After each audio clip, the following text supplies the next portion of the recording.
3 ketdi. Assalomu alaykum do'stlar. Bugun 2025-yil 28-aprel sanasida bahor giloslarimiz pishdi, xudo xolasa.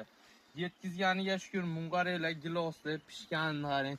Mevani qarang, bu gilos 28-aprel sanasida eng ertaki giloslarimizdan bahor gilosimiz Royal Tiagadan ham, Skinadan ham, turetskiy sortlar, amerikanskiy sortlar hammasidan oldin pishib eksportga chiqib ketyapti.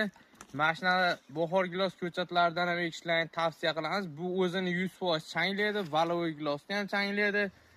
Buni ko'chatlari bor. Nomerlarimiz profilda bo'ladi. Bir daraxt ko'rsatib qo'ying, meva olganlarni qarang. Har bitta shoxida meva yo'q. Hali u turetskiy sortlar pishgan yo'q. Bahor gilos pishdi. O'zimiz jaydari sort bu. O'zimizga o'xshagan dehqon sort. Kuzatishda davom etasizlar.